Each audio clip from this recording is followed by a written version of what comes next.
बिस्मिल्लाहिर्रहमानिर्रहीम। अस्सलाम वालेकुम प्यारे दोस्तों, यासर इन्फो में खुश आमदीद। प्यारे दोस्तों, आज की नई वीडियो के साथ हाजिर हूँ।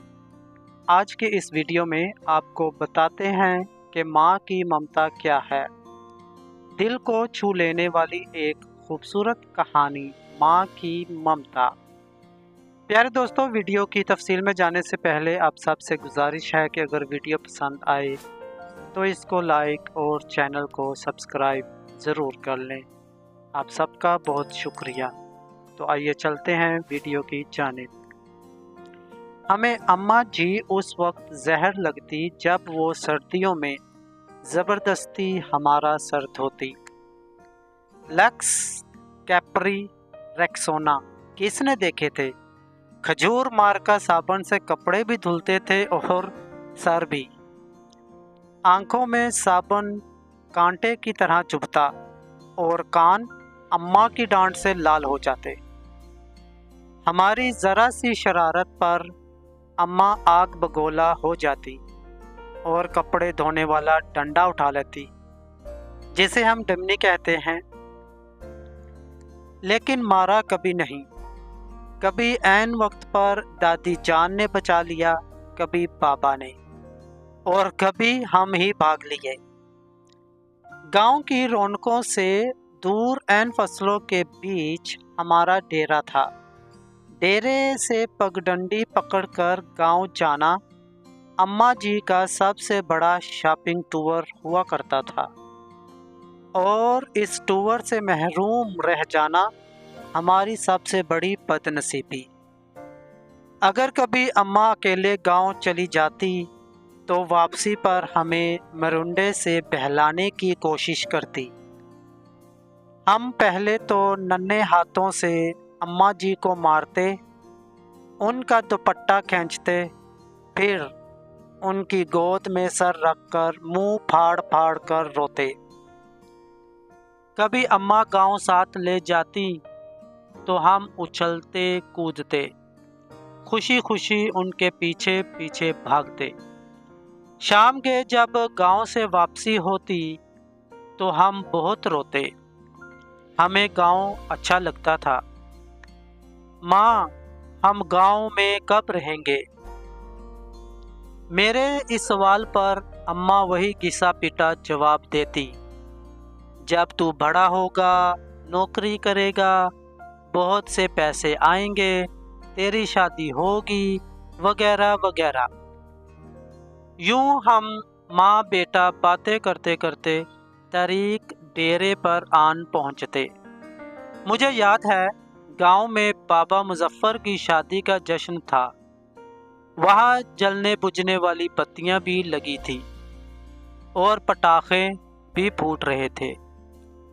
मैंने माँ की बहुत मिन्नत की कि रात इधर ही ठहर जाएं, लेकिन वो नहीं मानी। जब मैं माँ जी के पीछे रोता रोता गांव से वापस आ रहा था तो नीयत में फतूर आ गया और चुपके से वापस गांव लौट गया। शाम का वक्त था। माँ को बहुत देर बाद मेरी गुमशुदगी का अंदाज़ा हुआ। वो पागलों की तरह रात के अंधेरे में खेतों में आवाज़ें लगाती और डेरे से लेकर गांव तक हर कोने में लालटेन लटकाकर झांकती रही। रात के जब मैं शादी वाले घर से बाज या हुआ तो वो शेरनी की तरह मुझ पर हमला आवर हुई। उस रात अगर गांव की औरतें मुझे ना बचाती तो अम्मा मुझे मार ही डालती। एक बार अब्बू जी अपने पीर साहब को मिलने सरगोदा गए हुए थे। मैं उस वक़्त 6-7 साल का था। मुझे शदीद बुखार हो गया। अम्मा मुझे गरम चादर में लपेटकर कंधे पर उठाया और खेतों से गुजरती 3 किलोमीटर दूर गांव के अड्डे पर डॉक्टर को दिखाने ले गए।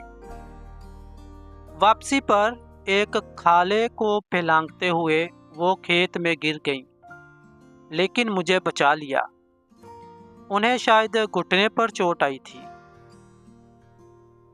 उनके मुंह से मेरे लिए हस्बुल्ला निकला।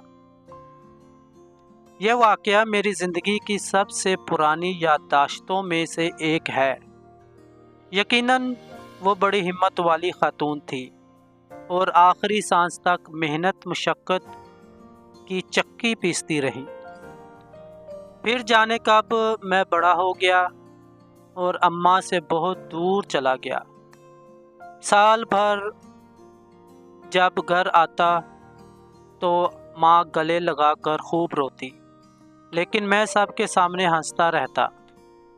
फिर रात को जब सब सो जाते तो चुपके से माँ के साथ जाकर लेट जाता और उसकी चादर में मुंह छुपाकर खूब रोता। माँ खेत में चारा काटती और बहुत भारी पंड सर पर उठाकर टोके के सामने आ फेंकती। कभी कभी खुद ही टोके में चारा डालती और खुद ही टोका चलाती। जब मैं घर होता तो मकतूर भर उनका हाथ बटाता। जब मैं टोका चलाते चलाते थक जाता तो वो सरगोशी में पूछती, बात करूं तुम्हारी फलां घर में? वो जानती थी कि मैं पैदाइशी आशिक हूँ और ऐसी बातों से मेरी बैटरी चार्ज हो जाती है। फिर हमने गांव में घर बना लिया और माँ ने अपनी पसंद से मेरी शादी कर दी। मैं फैमिली लेकर शहर चला आया और माँ ने गांव में अपनी अलग दुनिया बसा ली। वो मेरे पहले बेटे की पैदाइश पर शहर भी आईं।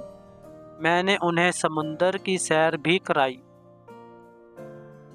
क्लिफ्टन के साहिल पर चाय पीते हुए उन्होंने कहा, इस समुंदर से तो हमारे डेरे का छप्पड़ ज़्यादा खूबसूरत लगता है। माँ बीमार हुई तो मैं छुट्टी पर था। उन्हें कई दिन तक बस को पान खिलाकर समझाता रहा कि मामूली पेट का दर्द है, जल्द अफाका हो जाएगा। फिर दर्द बढ़ा तो शहर के बड़े अस्पताल ले गया, जहां डॉक्टर ने बताया कि जिगर का कैंसर आखिरी स्टेज पर है। खून की फौरी ज़रूरत महसूस हुई तो मैं खुद ब्लड बैंक बेड पर जा लेटा। माँ को पता चला तो उसने दुख से देखकर इतना कहा, क्यों दिया खून, खरीद लेता कहीं से, पागल कहीं का। मैं बमुश्किल इतना कह सका, अम्मा खून की चंद बूंदों से तो वो कर्ज भी अदा नहीं हो सकता जो आप मुझे उठाकर गांव डॉक्टर के पास लेकर गई थी और वापसी पर खाला फैलांगते हुए गिर गई थी।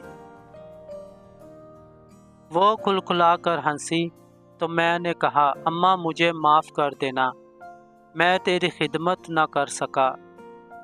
मेरा ख्याल है कि मैंने शायद ही अपनी अम्मा की खिदमत की होगी। वक्त ही नहीं मिला, लेकिन वो बहुत फराक दिल थी। बिस्तर मर्ग पर जब बार बार मैं अपनी कोताहियों की उनसे माफ़ी तलब कर रहा था तो कहने लगी, मैं राज़ी हूँ बेटा, काहे को बार बार माफ़ी मांगता है। माँ ने मेरे सामने दम तोड़ा, लेकिन मैं रोया नहीं।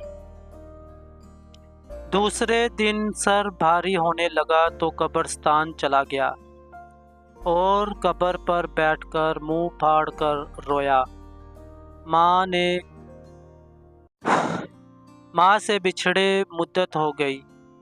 अब तो यकीन भी नहीं था कि माँ कभी इस दुनिया में भी कहीं थी। आज बैतुल्ला का तवाफ करते हुए पठानों और सूडानियों के हाथों फुटबॉल बनता बनता जाने कैसे दीवार काबा से जा टकराया। यूं लगा जैसे मुद्दतों बाद फिर एक बार माँ की गोद में पहुंच गया हूँ।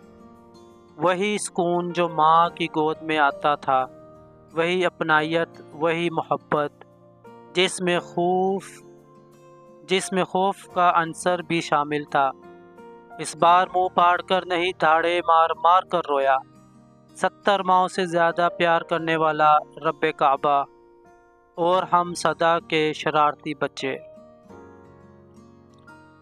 پیارے دوستو، امید کرتا ہوں کہ آپ کو آج کی ویڈیو پسند آئی ہوگی۔ اگر ویڈیو پسند آئے تو اس کو لائک اور چینل کو سبسکرائب ضرور کر لیں۔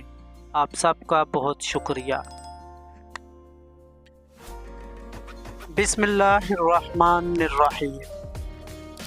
السلام علیکم پیارے دوستو۔